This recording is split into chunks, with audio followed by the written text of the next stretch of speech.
और इसी के साथ मैं आज के हमारे अगले वक्ता हैं, विशेष रूप से आमंत्रित हैं रवि रोशन जी। मैं उन्हें आमंत्रित करता हूँ आए और इस उपन्यास के बारे में अपने उद्बोधन से इस समारोह को रोशन करें। रवि रोशन जी, और रवि का काम ही है रोशन जी। बहुत बहुत धन्यवाद। पहले तो मैं पार्टी को धन्यवाद देना चाहता हूँ कि उन्होंने हम लोग काफ़ी दिनों से मित्र हैं और कई बार ये बुलाना चाहते थे, बुलाया भी उन्होंने, लेकिन मैं किसी वजह से नहीं आ पाया। उद्बोधन में इस 2 लाइन से शुरू करना चाहता हूँ। ये कौन सी पीड़ा है, ये कौन सी पीड़ा है जो हम सब ने देखा है। अभी मैं श्री नईम साहब का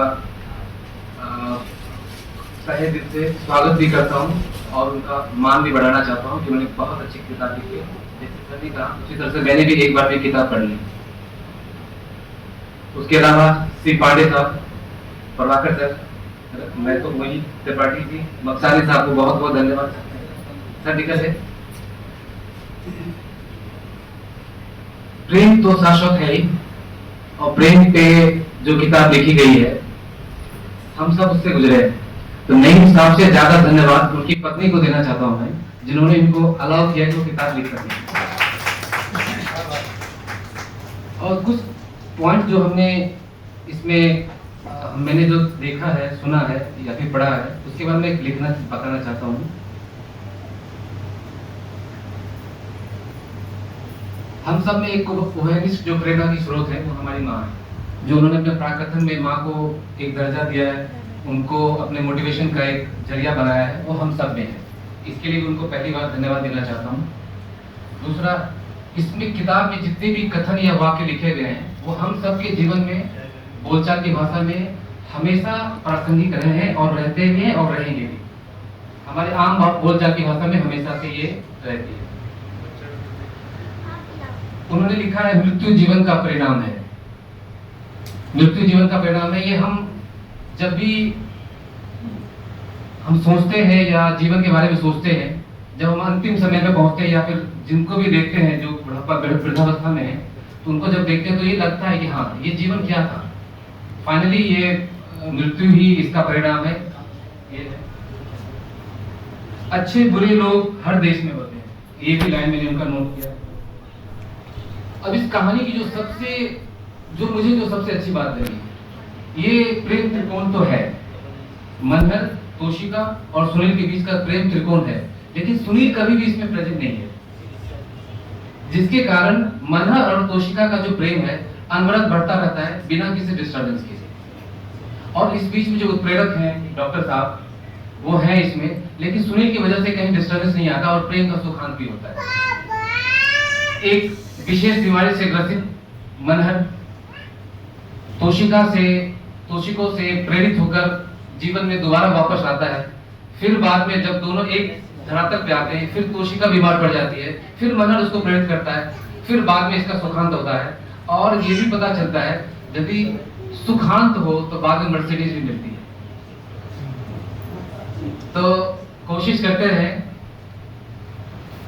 सुख की आशा कभी ना छोड़ें और प्रेम को हमेशा बने रहना चाहिए और आपका सुखांत होगा और तुम्हें मर्सिडीज भी मिलेगी। इसके अलावा मैं बहुत ज्यादा तो लिखता हूँ, मेरी कविताएं ज्यादा लिखता हूँ, कहानियां ज्यादा नहीं लिखता हूँ। तो मैं एक छोटी सी कविता में सुनाना चाहता हूँ आप सबों के लिए।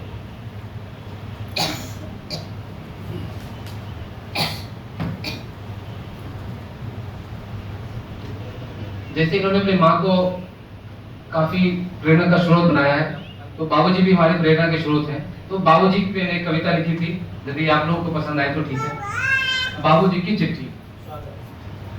बाबूजी की चिट्ठी आई है, खूब खुश रहो, फूलो फलो लिखा है। बाबूजी की चिट्ठी आई है, खूब खुश रहो, फूलो फलो कहा है। आगे लिखा है, बैंक मैनेजर ने अपनी बच्ची के लिए दूसरा मास्टर रख दिया है। चश्मे का फ्रेम टेढ़ा हो गया है, पर धूप में रखकर रोज सीधा कर लेता हूँ। चश्मे से दिखता नहीं, लगता है नंबर बदल गया है। खैर शमशान में लंगोट गया, आमदनी कम हो गई है, खर्चा भी कम हो गया है।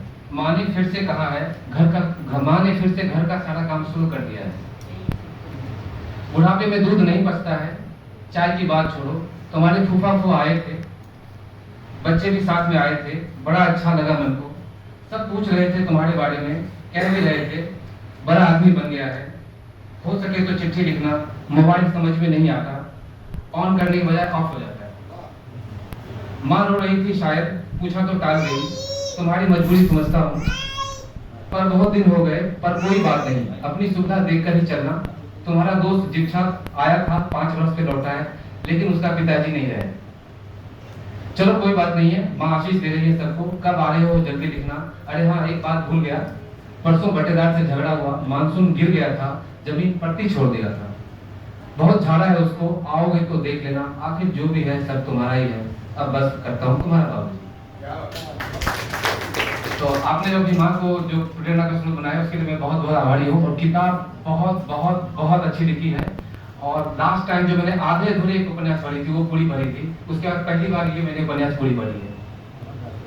यस, इस प्रेम को पुनर्जीवित करने के लिए और हम लोगों में किताब के प्रति एक जिज्ञासा फिर से जगाने के लिए आपको बहुत बहुत बहुत आभार और सभी लोगों को बहुत बहुत थैंक यू।